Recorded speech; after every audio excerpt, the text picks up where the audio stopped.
सच में fluent English speaker बनना चाहते हैं तो आपको वो सब ईडियम्स आने चाहिए जो मैं अभी बताने वाली हूँ।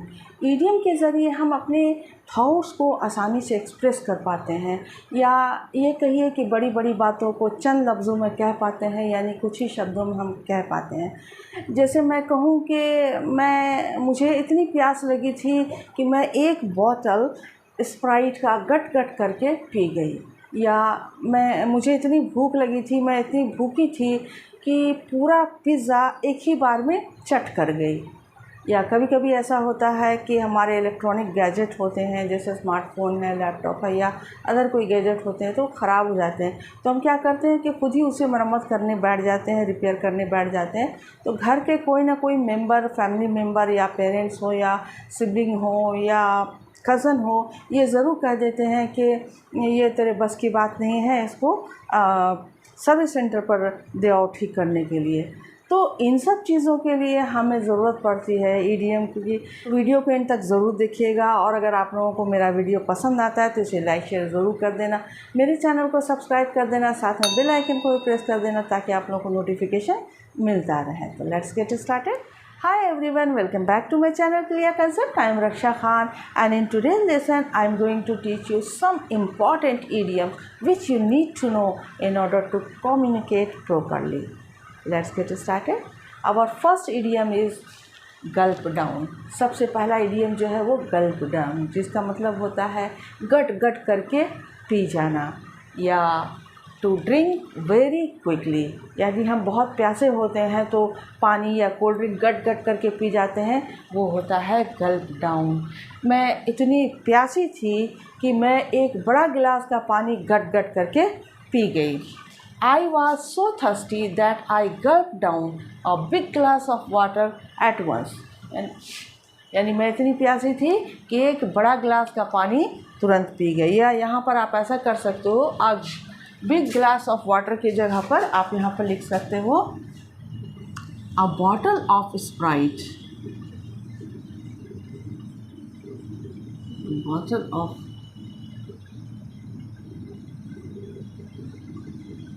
Sprite. I was so thirsty that I gulped down a big glass of water at once. I was so thirsty that I gulped down a bottle of Sprite at once. Gulp down. According to tense, ये change हो सकता है। जैसे ये past tense में है तो ये गल्प डाउन हो गया। नेक्स्ट इडियम है गोबल डाउन। गोबल डाउन का मतलब होता है चट कर जाना, यानी मुझे इतनी भूख लगी कि मैंने एक ही बार में सारा पिज़्ज़ा चट कर लिया, यानी to eat large amount of food quickly, यानी ढेर सारा खाना तुरंत खा जाना या तुरंत चट कर जाना।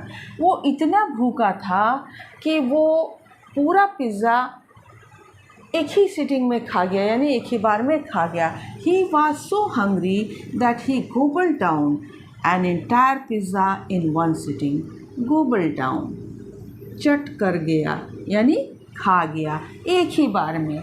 Entire pizza in one sitting, यानी कि पूरा पिज़्ज़ा वो एक ही सिटिंग में एक ही बार में वो खा गया।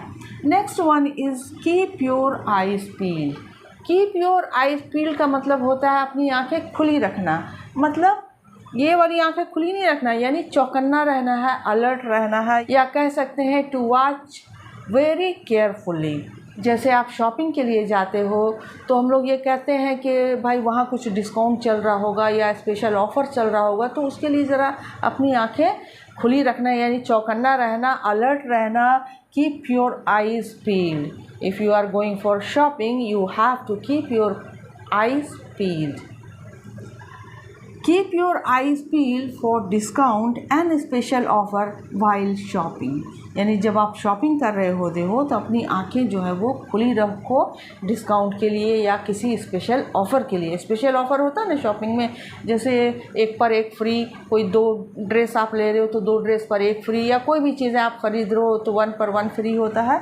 तो उस तरह के ऑफ़र्स, स्पेशल ऑफ़र या डिस्काउंट के लिए अपनी आंखें खुली रखो। Keep your eyes peeled.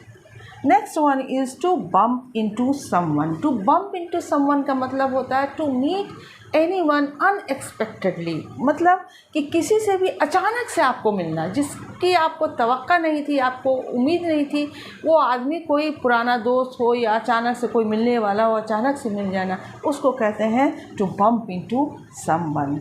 I was walking down the street, suddenly I bumped into my old friend from college. यानी मैं सड़क पर जा रही थी और अचानक मेरा कॉलेज का पुराना दोस्त मिल गया. I was walking down the street, suddenly I bumped into my old friend from the college. Next one is it's beyond your capability. इसका मतलब है कि ये आपकी क्षमता से बाहर है.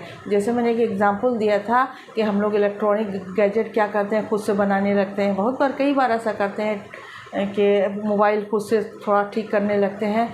तो ये कहा जा सकता है कि ये भाई तुम्हारे बस की बात नहीं है, ये तेरे बस की बात नहीं है. It is beyond your capability, ये आपकी क्षमता से बाहर है, ये आपसे नहीं बन सकता. इसको सर्विस सेंटर्स में दे आओ.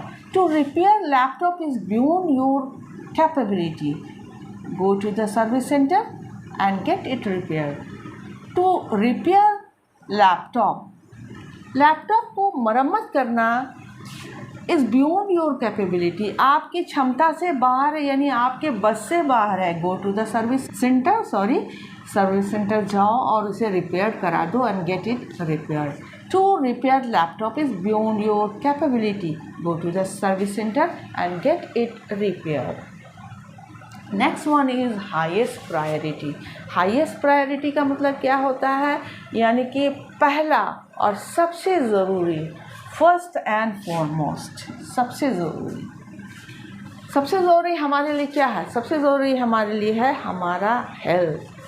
Your health should be your highest priority, यानी आपका हेल्थ आपकी सबसे पहली प्रायोरिटी होनी चाहिए. Next one is French leave.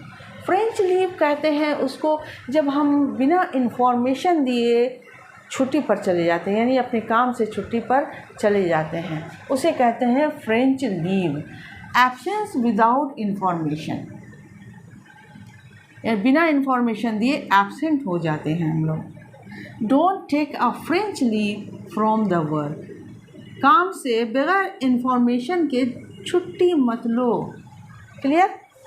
Next one is draw the line. Draw the line का मतलब होता है टू सेट अ लिमिट, यानी कि एक सीमा निर्धारण करना, जिसको कहते हैं एक हद मुकर्रर करना या सीमा निर्धारण करना.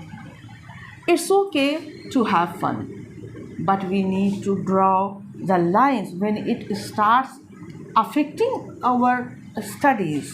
यहाँ पे इट छूट गया था, इसलिए यहाँ पर मैंने लिख दिया है it's okay to have fun. ठीक है, मज़े करने चाहिए, लेकिन but we need to draw the line, लेकिन हम लोगों को एक लिमिट सेट कर लेना चाहिए. अगर हमारा पढ़ाई, हमारी स्टडी अफेक्ट कर रही है, if it start affecting our study, हमारी स्टडीज़ को अफेक्ट हो रहा है फ़न करने से, तो उसके लिए हमें एक लिमिट तय कर लेना चाहिए. We have to draw the line. It's okay to have fun, but we need to draw the lines when it starts affecting our studies. This is the end of the video. मिलते हैं next video में, तब तक के लिए good bye, good luck.